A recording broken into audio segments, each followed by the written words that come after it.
The room was built to make people forget the ground existed.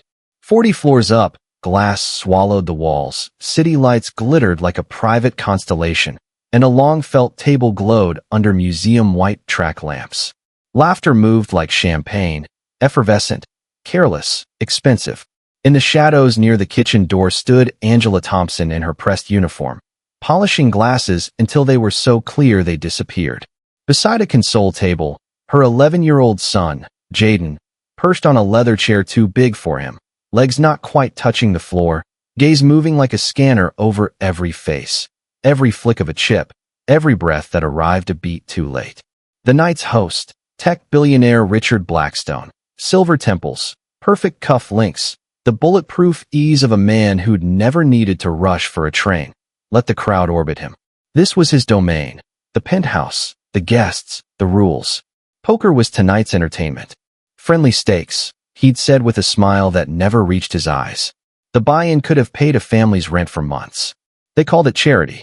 The cameras dotted the room like extra chandeliers. Everyone recorded everything now, especially impromptu moments that might trend by morning.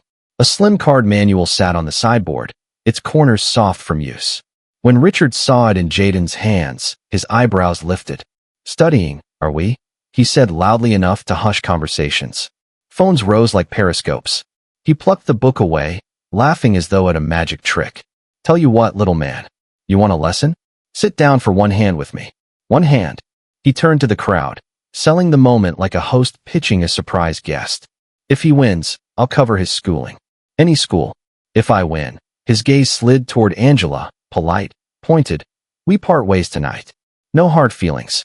It's only a game." A breeze of discomfort moved over a few faces. But someone said, "Oh, this is wild." And the spell of the room reasserted itself.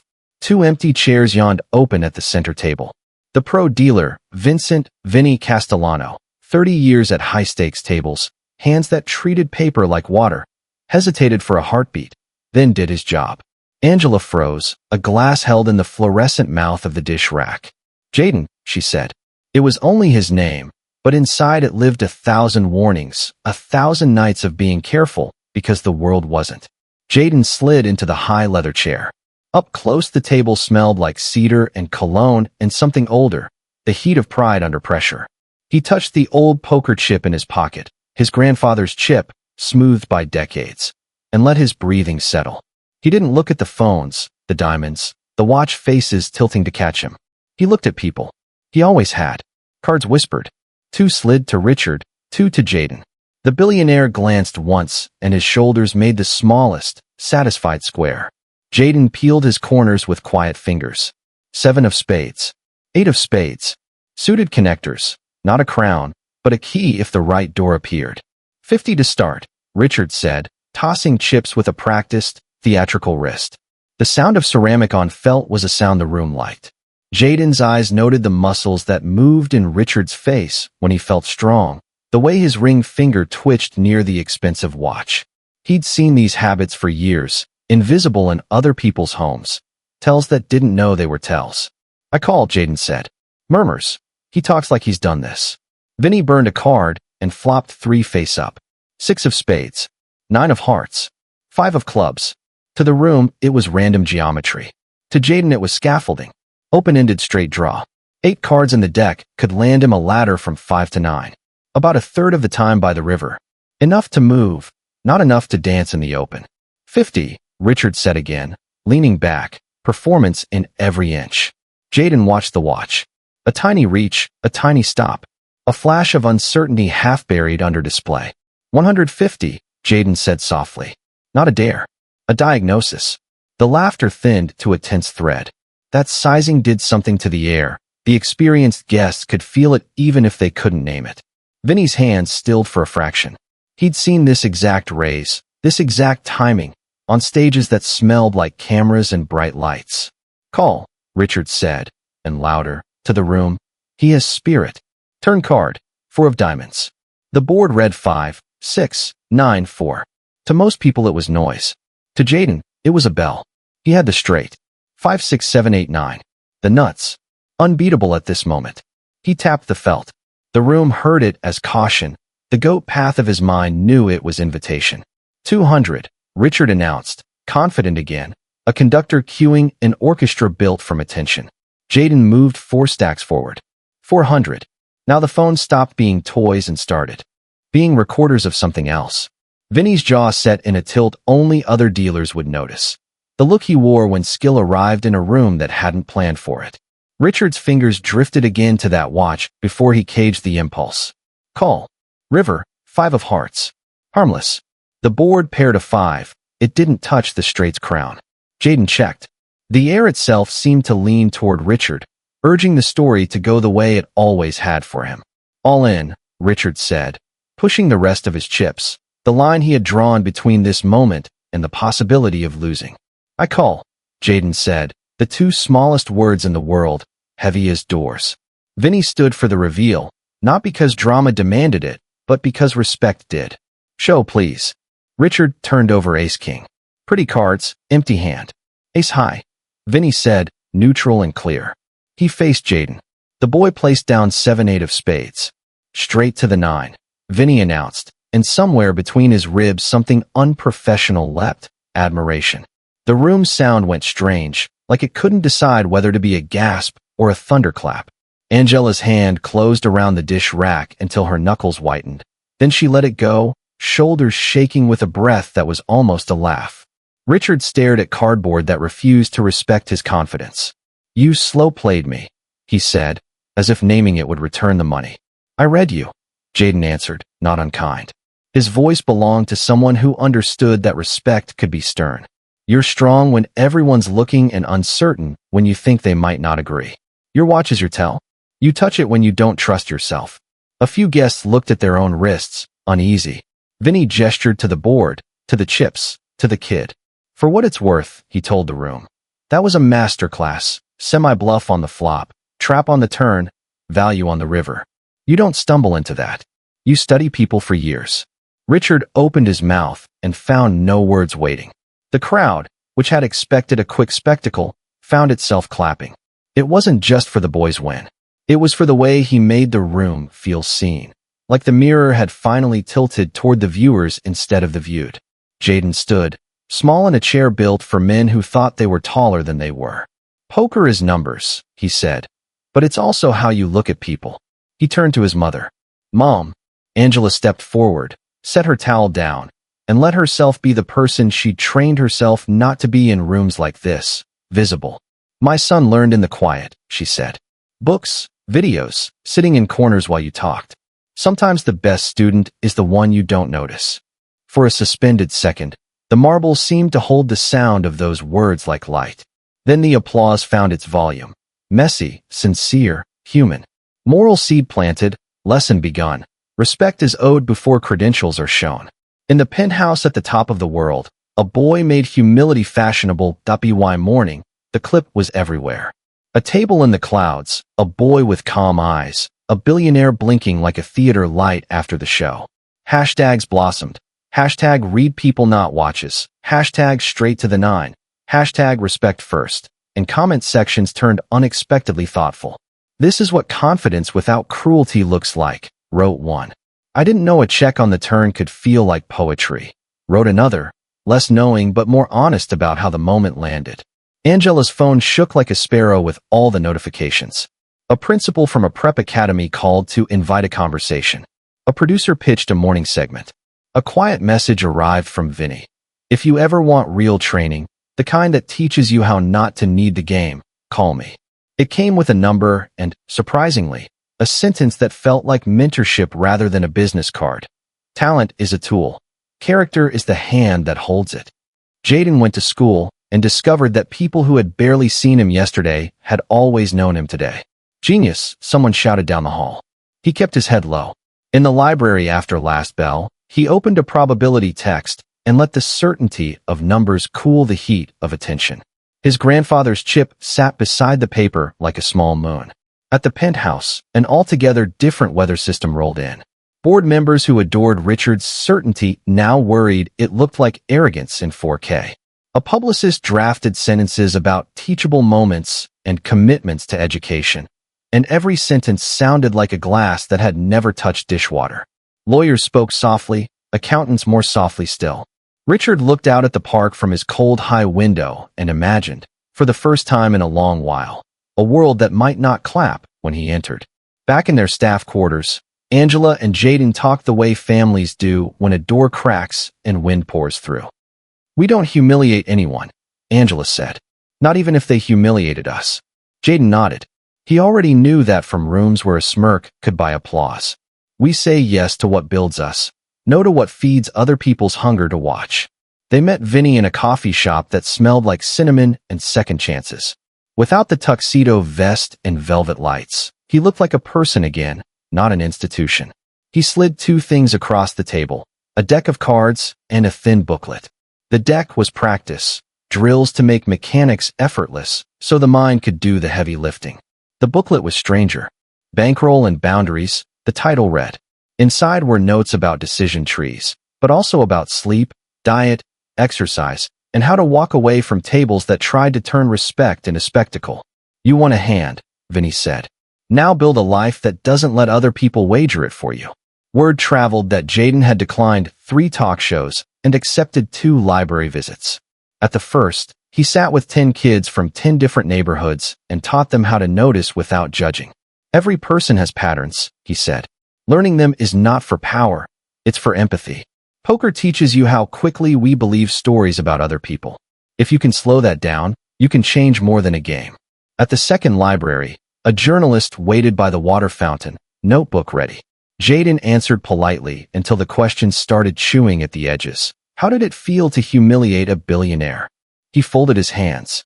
"I didn't," he said. "Humiliation is about making someone small. I only showed the size of a mistake." The quote ran that night with a headline that managed, for once, to hold dignity without diluting it. Meanwhile, a donor reached out to Angela. "We back programs that find quiet talent," she wrote. "If you're willing, I'd like to fund your vision." Angela didn't have a vision deck, but she had a lived plan: meals, after-school mentorships, transportation stipends, application fees covered, interview outfits provided, the 1,000 small things that make opportunity real. Paperwork appeared. She breathed through each page and asked every question no one expects domestic staff to ask. The donor smiled, genuinely.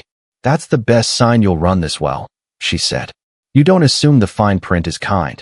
Within weeks, the William Thompson Fund had a bank account and a pilot cohort, 10 students with oversized curiosity and undersized access. They met in a community center room that used to hold folding chairs and grudges. On Tuesday nights, they saw math not as a wall, but as a ladder. On Saturday mornings, volunteer coaches, a chess teacher, a debate captain, an EMT with a heart for kids who panic under timed tests, built muscles nobody had told these children they had. Inevitably, a rematch request arrived dressed as charity.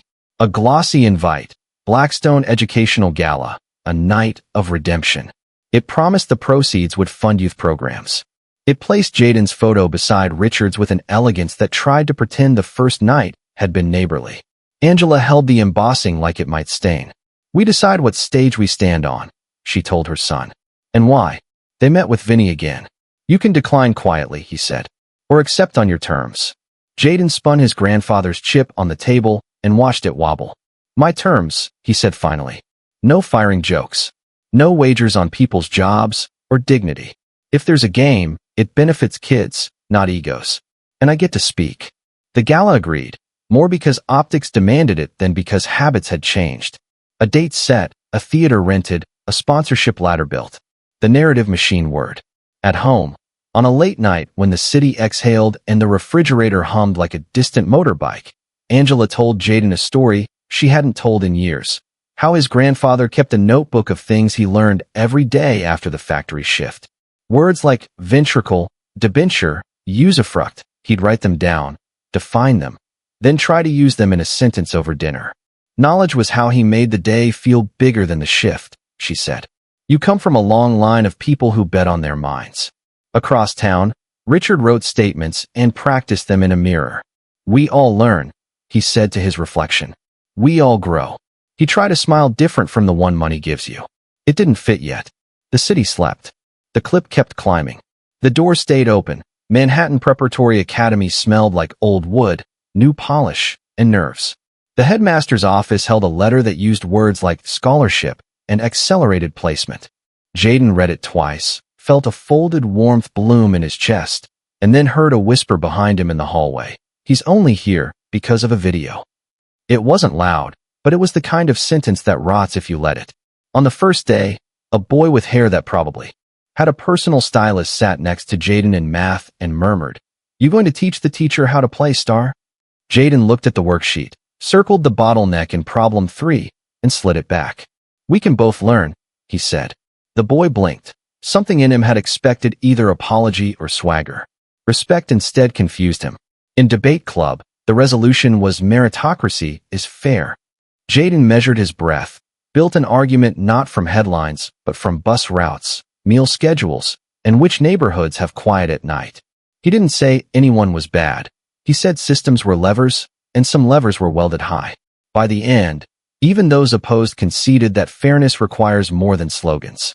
Meanwhile, Angela's fund ran like something built by a person who had balanced 8 plates and never dropped one.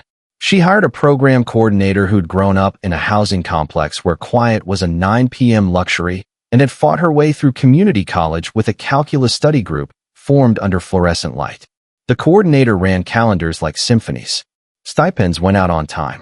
Tutors showed up because they felt useful. Parents came one night to a workshop on dealing with forms and left with FAFSA drafts and the first sense in years that a bureaucratic door might open for them. On the other side of town, Richard's board wasn't gentle.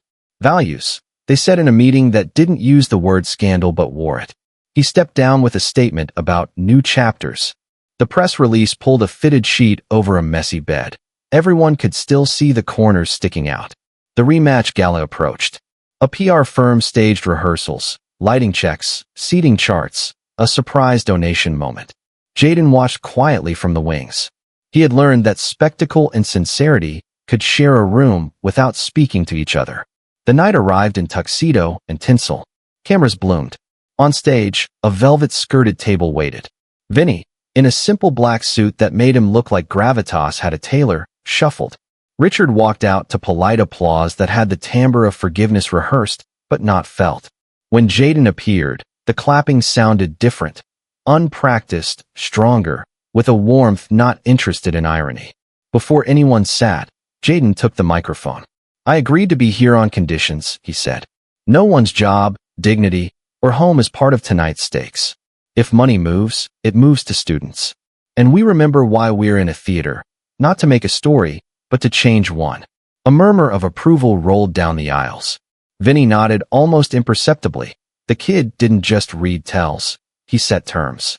They dealt a symbolic hand. Low stakes, transparent deck, commentary instead of combat. Jaden narrated thought process, ranges, position, how fear inflates the value of pretty cards. He did it without the tone of someone showing off. He taught. Richard played decently. He'd studied, at least the parts of the game that translated well to stage. The end didn't crown a winner because the point wasn't that. The point was what happened next.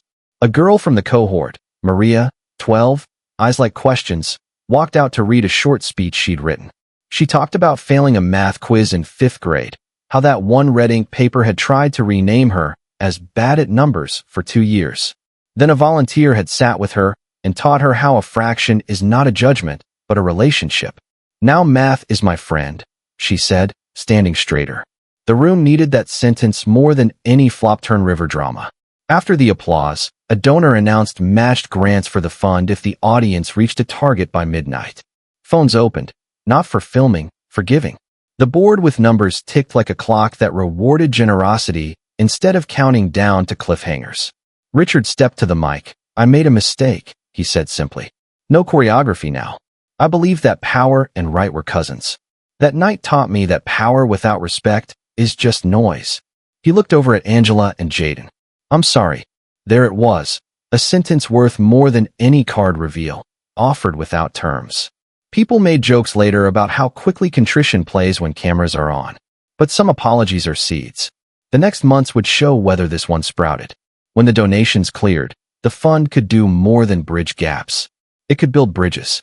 Transportation vouchers expanded to cover parents who needed to attend school meetings across town. A small legal clinic opened one evening a week to untangle fines and forms that strangle futures. A second cohort started. The office circulated a rule on a paper sign with tape flapping at the corners. No one is behind. Everyone is on a path. Back at school, the boy with the stylist hair set his phone down next to Jaden at lunch. "I saw your debate," he said. "My dad said if merit were fair, he wouldn't have had to donate a wing." It was a joke and a confession. Jaden smiled, not at the punchline, but at the openness it disguised. "Want help on the math set?" he asked. "I get stuck on the last proof too." They bent over the problem. Two kids used to different kinds of pressure and found the bend in the logic together. When they high-fived, it was the exact awkwardness of boys discovering that alliance tastes better than irony. Outside, winter softened the city's sharp edges. Inside, something like spring, invitations changed tone. Schools asked Jaden to speak not as a novelty, but as a peer who could bring a blueprint. He built a talk titled Observe, Don't Assume, half psychology, half kindness, entirely practical. He showed a slide of different watches and asked the audience to guess which one belonged to the person most likely to change their mind in an argument. Then he revealed that the trick question was the trick. You can't predict character from props. Ask better questions, he said. About habits. About where someone learned their certainty. At a televised town hall on youth opportunity, the moderator balanced hard data and soft anecdotes like a seesaw. A businessman argued that the market rewards talent. A teacher countered that the market often mistakes loud for talented. Jaden didn't scold. He diagrammed. He drew a simple decision tree showing how bus routes shorten study time, how noise lengthens homework, how hunger breaks concentration. Talent is the spark, he said. Environment is the oxygen. Meanwhile, the fun Saturday sessions started with 5 minutes of silence.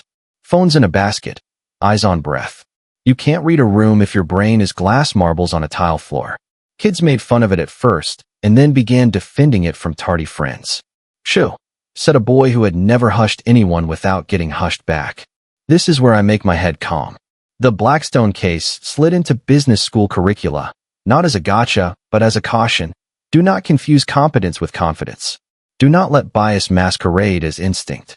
Do not design cultures where bad bets get hidden because people clap for the person who placed them. Richard himself spoke to 3 classes, describing the subtle addiction of praise and the hard discomfort of changing when people stop clapping. A few students rolled their eyes, most listened.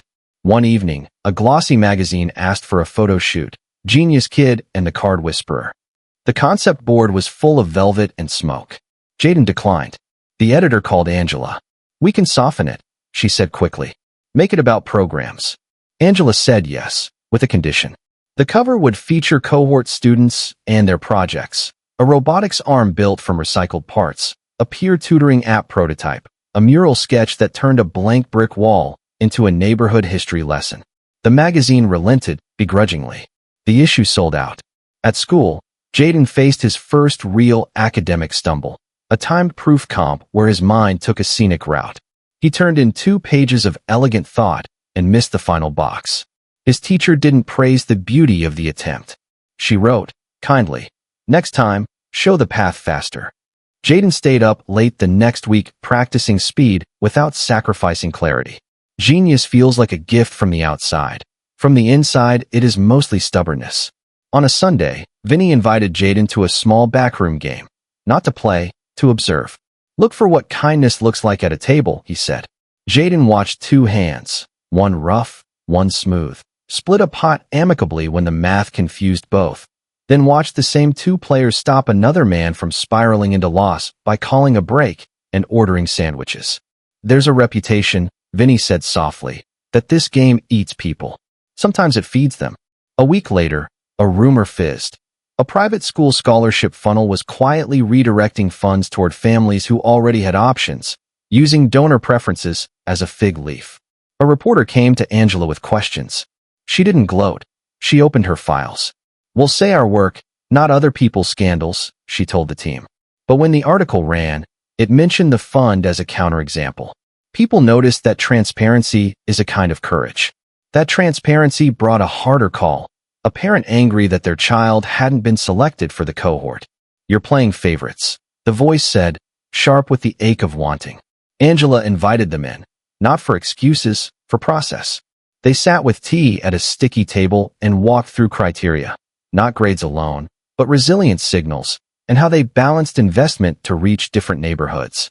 By the end, the parents still wanted a yes. They left with a different thing: trust. "You saw my kid," they said at the door. Angela nodded. "We see them all," she said. "That's the work." Spring brought the gala's results. 3 new partnerships, one with a community health clinic to screen for vision and hearing, simple issues that masquerade as attention problems, another with a transit board to subsidize student metro cards, a third with a local newsroom to train teens in truth-finding. Jaden closed his eyes one evening and tried to remember the exact feeling in the penthouse when the river card fell. He realized he didn't need to anymore.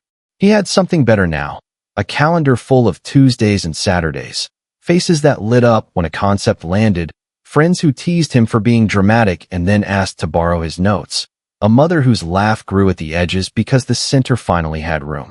He still carried the chip in his pocket, not as a talisman to beat people, as a reminder to read them well enough to help them. With visibility comes scrutiny, good scrutiny if you've prepared, punishing if you haven't. The fun prepared. Quarterly reports went out with graphs a 9th grader could read and an auditor could respect. Success stories weren't miracle kid lifts family. They were student gets noise-canceling headphones. Grades rise because sleep improves. The mundane looked holy when named. A city council member requested a meeting. "We want to scale what you do," she said. Angela smiled. "You can't scale care without paying for people's time." The council member blinked, then laughed, then took notes. Budget lines shifted a few months later, small but real. A developer offered a state-of-the-art learning hub, strings attached in fine print. The team read the contract aloud in a circle, every page, and found the hook. Naming rights that would overshadow the fund, clauses that could pull the space if a donor took offense at a talk. They said no and raised money in smaller bites, slower but clean. The story they were writing didn't need a corporate voiceover. Richard experienced the other kind of scrutiny. A regulatory letter landed with the weight of a textbook on his desk. Old decisions scrutinized under new light, not because of a grudge, but because systems work when they notice patterns. He hired counsel, answered questions, and, to his surprise, found relief in being told no. Constraint, he learned, could be mercy. One afternoon, a TV network pitched a limited series dramatizing the penthouse hand. "We'll be tasteful," the executive promised, as if taste were a solvent strong enough to remove old stains without discoloring the fabric. Jaden listened, then asked, "Who plays the kids in our program?" The exec blinked. "Their background." "Then it's a no," Jaden said gently.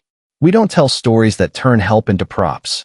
At school, a rumor flickered that a prestigious math prize would go to the student whose paper most elegantly bridged theory to practice. Jaden wrote about game theory and public policy, not to show off that he could, but to show what happens when a city prices bus routes like a poker hand.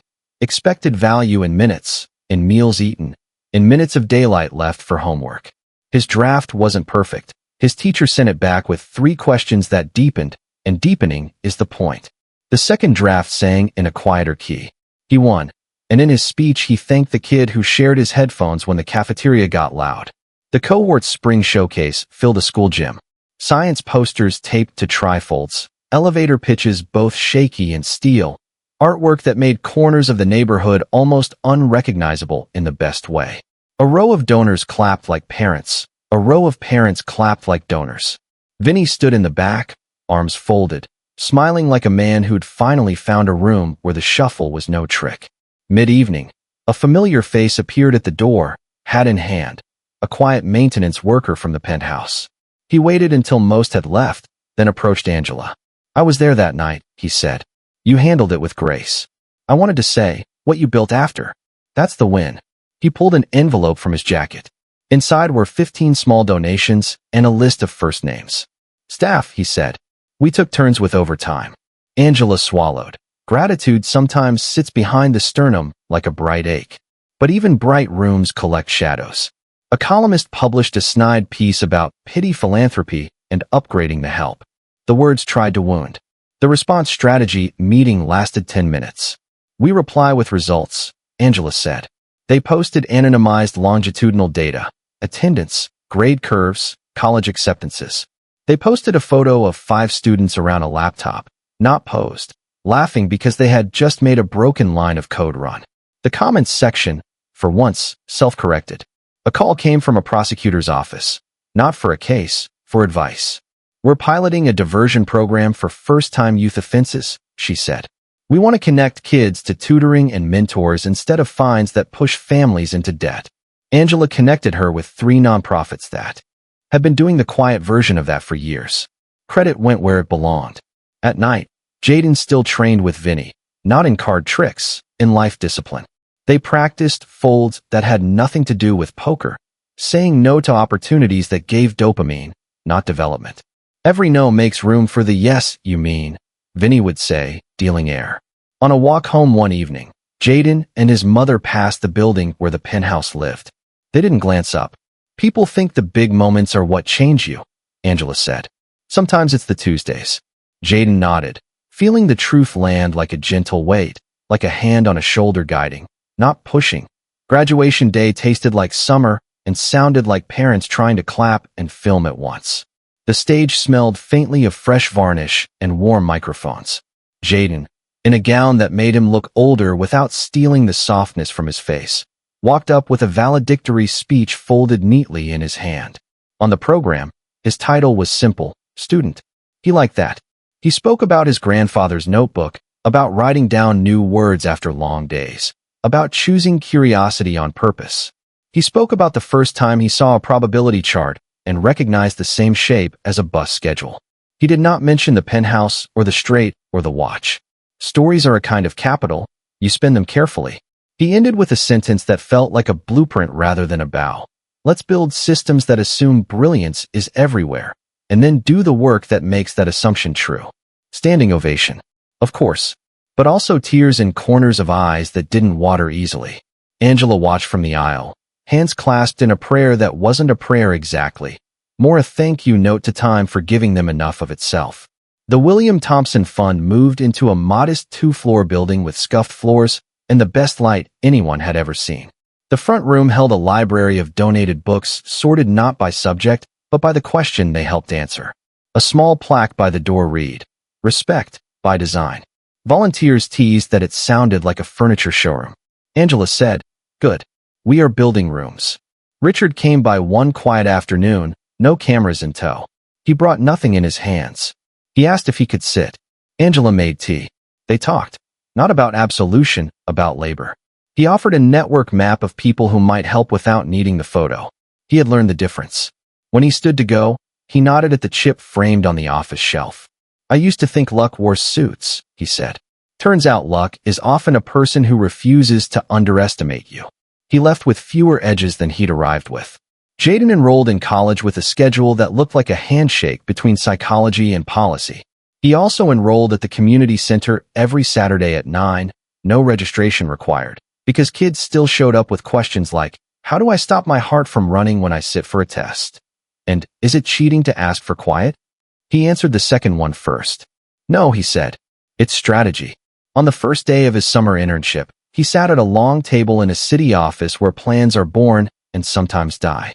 He listened more than he spoke. When it was his turn, he presented a small thing, a redesign of bus transfer rules that saved students 12 minutes between school and work. It wasn't glamorous. It was oxygen. The team lead nodded and said, "We can do that." Sometimes power is just a person in a chair willing to move a lever. News cycles moved on to news stories. That was fine. They hadn't built this to be news. They had built it to outlast news. On a Tuesday, a girl from the first cohort came back to mentor. She stood where she used to sit and said, "I didn't know my voice would shake the first time I explained something." Then it didn't. On a Saturday, a boy who had once shouted through his questions learned to whisper them, and the room heard better. On a Thursday, Angela signed a lease for a satellite space in a neighborhood across the river. Growth by need, not by glamour. And on a day with good weather and a low hum of traffic, Jaden walked past a park chess table where 2 old men argued in 2 languages about the wisdom of a knife fork. He watched their hands. He smiled. He kept walking. This is the part in some stories where justice arrives with trumpets. In this one, Justice is quieter. Policy adjusted, doors held, names learned, assumptions replaced by attention. It looks like a kid who is no longer invisible in his own future. It sounds like applause when nobody famous is in the room. If you must have a card image to carry away, let it be this. A small, worn chip in a pocket. Not for luck, for memory. A reminder that the game most worth winning is the one where everyone gets a real seat at the table. Not as a joke, not as a pawn, but as a player. Whose strategy includes kindness. Respect everyone. Don't judge a book by its cover. And if you ever find yourself with the power to make a spectacle, choose instead to make a path.